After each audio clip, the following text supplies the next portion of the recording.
very much didn't want to stay there. So he started making contact with local authorities in England, his school, his social services in England, the British High Commission in Accra. And he was thereafter put in touch with a charity called Children and Families Across Borders. And we liaised via email and via WhatsApp to start his case. I mean, the fact that it's a different jurisdiction, a different country is a factor. Whether it had been Ghana, whether it had been somewhere else potentially, that is a factor. But also, it came down to his really strongly held wishes and feelings. The act that his parents had deceived him into traveling as well. That was a very big factor, both for the first judge and also for the Court of Appeal. And also, it was his very strong wishes to return to his home, which is in London. It's impossible to say what the court would have done in other circumstances, but it's not a UK versus Ghana case. That's not the crux of the case. Okay. We're seeing plenty of cases involving other states. We're seeing young people being taken to other states. It's not a peculiarly Ghanaian problem or West African problem. But for this young man, it was a question of where do his best interests lie? Do they lie with him being at home in London, or do they lie with him being in Ghana? What we were arguing is that, and which has been relatively settled law for some time, is that the older a child becomes and into a young person, into teenage years, into their adolescence, and into adulthood, the parental control and parental rights over that young person is diluted ever so often. And there's lots of case law we have about a young person, if they understand their ability, they understand what's going on, that they can consent themselves to, say, medical treatment or issues concerning their religion or schooling or healthcare or housing. Where that is in real conflict in this case is where these parents who acted together, mum and dad acted together to do something that they said was to protect their son because they said he was at risk of harm in London. He's still in Ghana. He's still in Mm. Ghana and desperate to come home. He's not happy with his situation. He remains just as resolute to come home as he did when this case started. He Mm. has had to move around a lot in Ghana. He hasn't got a settled existence there. He's moving from family to family members. So it was a huge shock to to the parents. And I think the court and all the lawyers in the room have a tremendous amount of sympathy for them, but they also have a tremendous amount of sympathy for him as well. I don't envy the judge who had to make the decision at the first time round, um, because it is such a finely balanced polemic issue. It's not necessarily about dictating, but it's about not deceiving them and catapulting them into a country which, although he is British Ghanaian, he's very much a London guy. He's a London lad. He speaks with a London accent. Although he speaks Twi, he doesn't understand it completely. Mm. He's only ever known one home, and that is in London. Mm. To have his whole world removed from him and then thrown into another place, is that in his best interest? Well, I would argue not. The manner in which his parents did it as well is something that the court has had to scrutinize quite a lot as well. There isn't an immigrant family in the country who hasn't at one point threatened to send their misbehaving children back to their country of origin. I can say that with certainty myself, and I know Okay. speak that to any other immigrant, be they British Jamaican, British Indian, British Pakistani, British, name the country. It's not a, Mm. but what we're seeing here is a young person who's challenging this, Mm. and that's where the conflict has arisen.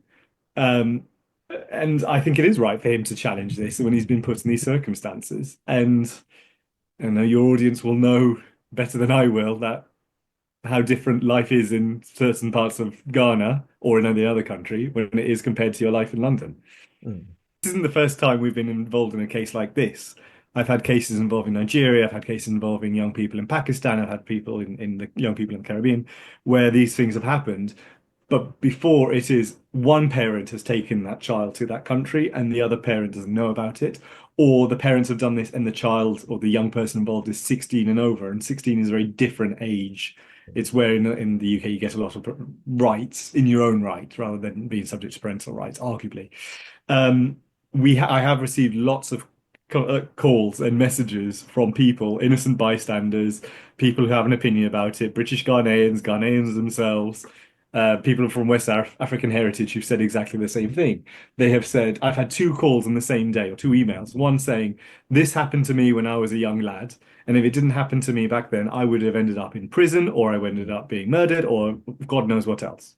I then got a message from another person saying, this happened to me when I was a teenager and it's the worst thing that ever happened to me. I still have nightmares. I have PTSD as a result of it. Please work hard and get this young man home. Part of being a parent is at some point realizing what control you have over a young person and when your control over that young person has to dwindle or come to an end. There's no cliff edge, it's more of a gradual process downwards. And this is what parents have to consider ahead of making dramatic changes to a young person's lifestyle like that. I mean, there's a difference between I don't like doing my homework or my parents aren't giving me my mobile phone, for example, and my parents have taken me to a separate country which is not my home and I want to come home urgently.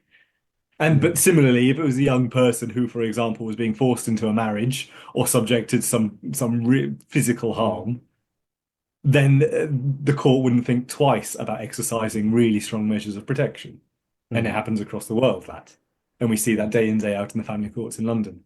I mm, think as well it's the conflict between what can be quite socially conservative families, certainly Christian families, who have a certain con concept or conceptualization about what children should be, what young people should be, versus the London life, which can be very, very different indeed from that. I mean, the parents accepted they deceived the young person, but they said, well, there was a reason behind this because if we had told him he was going to be shipped off to Ghana, he never would have gone. It's not for me to, or for this court to tell people how to raise, well, how to, what good and bad parenting is. It's just protecting children where issues in relation to their best interests have arisen. Well, he's a British Ghanaian young man, and that's an important part of his heritage. But he can be British Ghanaian, but in this case, he's British Ghanaian, but has only ever called London home. He doesn't know life living in Ghana. yeah. And it's not a question of is this young man better in London or is he better in Kumasi or in Accra or wherever. It's a question of is it in his best interest for him to have been taken to Ghana like this and left there Mm, as a punishment, or in his parents' words, to protect him. He does the young man doesn't take any joy in taking his parents to court.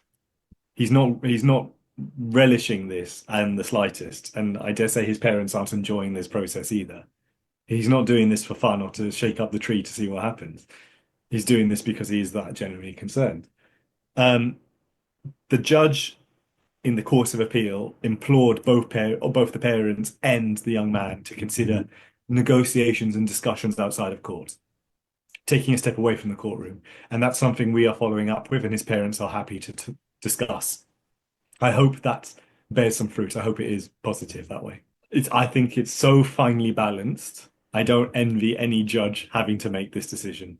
And mm, we'll try our hardest, and he's got a lot of very good points, but admittedly, I don't, as I said before, I don't envy the first High Court judge, an enormously experienced, very child-focused High Court judge, in having to make this decision. There's no happy victor here in this courtroom, no matter how it goes. If we were successful in our application, I imagine he would come back mm. within days, if not weeks. If he comes back, where is he going to live? Is he going to live with his parents? Can he live with another family member, etc.?